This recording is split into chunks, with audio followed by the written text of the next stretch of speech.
I'm a guy who loves to smile. Tickle me and I'll giggle and spit up. Play peekaboo with me and I'll laugh out loud. And you know what makes me really happy? Seeing YouTubers branch out from their normal content and do something totally different and absolutely crush it. It feels so good for the soul, honestly. Because typically when you see a YouTuber backed anything, whether it's a movie, a product, a game, whatever, the initial assumption is that it's going to be complete irredeemable dog shit. And that's because there's many years worth of data to pull from with YouTubers releasing trash. It's a very well established phenomenon. It's not some kind of conspiracy theory. That's just the hard truth of it. That's the cold water. Seeing a YouTuber's stamp of approval on a product is more concerning to consumers than seeing that California Proposition 65 warning on food about like the chemicals basically being a fucking bioweapon or whatever. It's just one of those things where no one really has a good impression of YouTuber backed anything outside of like their videos. So in the rare cases where they absolutely nail it, it's heart healthy like Cheerios. But unlike Cheerios, I'm not lying when I say it really does feel good. So most notably, the one that pops into my head about a YouTube group going out and doing something very different and crushing it is Raka Raka with their horror movie Talk to Me, which was an absolute smashing success.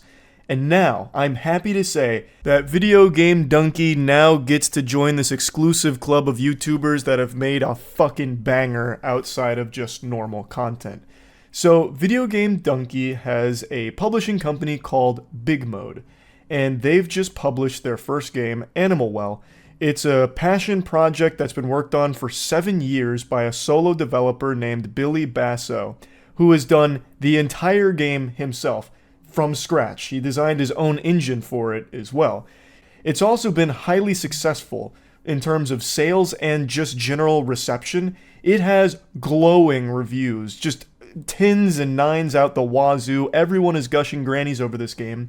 And now, I've played the game, and I agree. It's a really good game. And I'm not just playing softball with it like a lot of people are speculating. There's plenty of people that don't like Dunkey on Twitter who are trying to belittle this game and just saying like, oh, it's only because he's, Dunkey that people are being nice to it. It's actually just a totally average game. If his name wasn't attached to it, it wouldn't be doing well at all. And I really think that miserable worm Grinch energy is very misplaced in this case, because even without Dunkey's name being attached to this game in any way, I still think Animal Well would be a video game darling. It's a very interesting game. It's a Metroidvania with no combat. You have to get very creative with your tools to overcome some obstacles. It's mainly puzzle solving. There are enemies, but you never actually fight them per se. And I actually think that makes it super fucking fun to have to like outsmart everything you see on screen, including yourself, where a lot of times some of the puzzle solutions I was dreadfully overthinking on.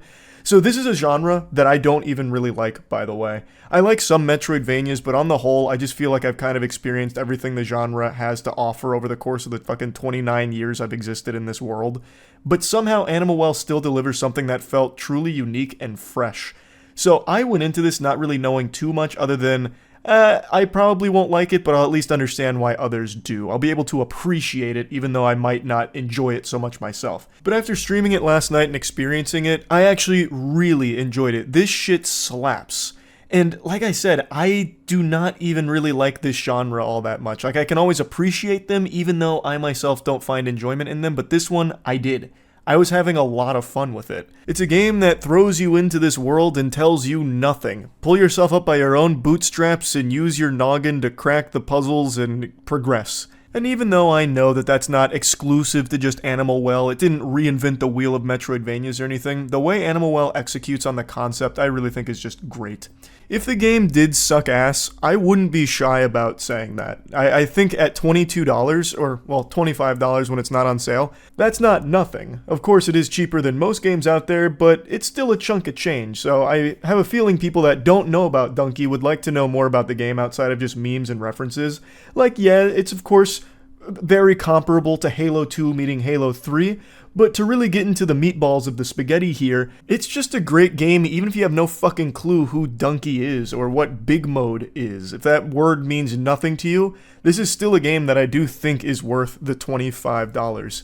Now, it is a short game. It is not long by any means. But I've always been of the belief that I'd rather have like a 5-hour masterpiece experience as opposed to like a 50-hour fucking slog mostly experience.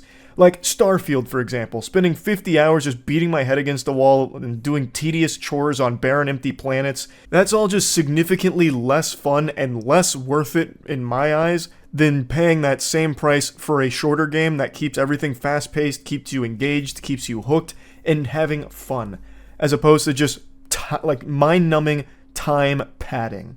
That shit I think sucks. And Animal Well, I don't think has anything that would ever be misconstrued as padding or wasteful time, anything like that. It's just such a joy to play.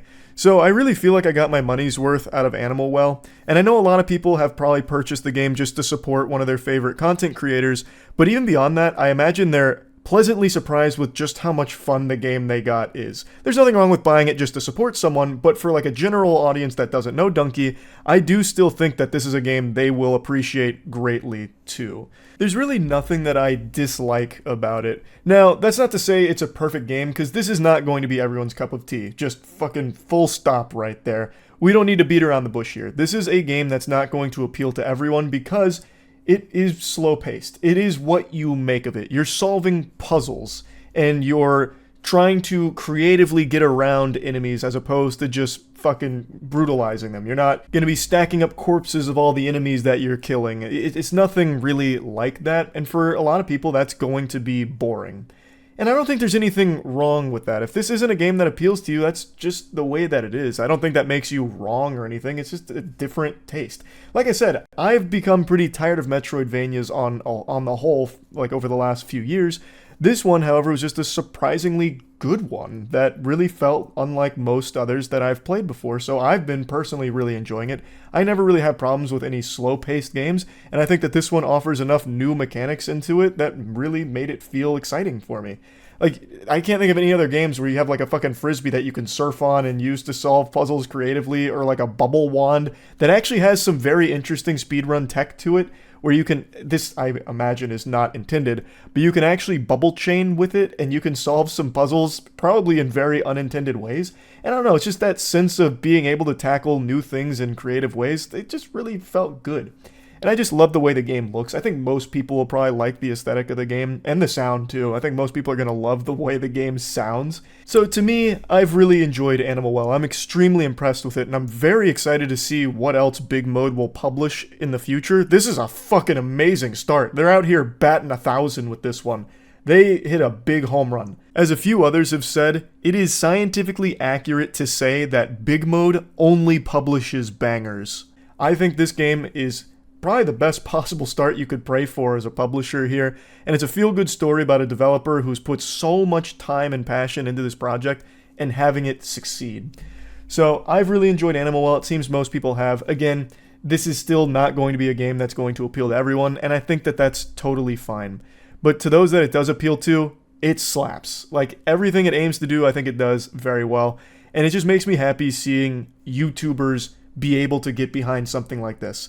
A lot of people have credited Dunkey for making the game. He has never made that claim, as he has always said, this is Billy's game. Dunkey is the publisher behind it. And I think he's done a great job as a publisher, but it is, again, not his game. The credit for the game itself belongs solely to Billy here. I don't know how much input Dunkey and Leah have had, like, with the actual production of the game. I imagine they've had some kind of say-so and a couple of things to maybe offer suggestions, but it is still Billy's passion project. And Dunkey is the team behind it that's been able to get it out there, market it, and act as just like a really good, wholesome publisher in a world where publishers have the worst possible reputation right now, with so many of them battling for the stupidest fucking decisions over the last couple weeks even. So it's just super cool to see Big Mode succeed like this, and I'm excited to see what else comes from Big Mode. That's really about it. So yeah.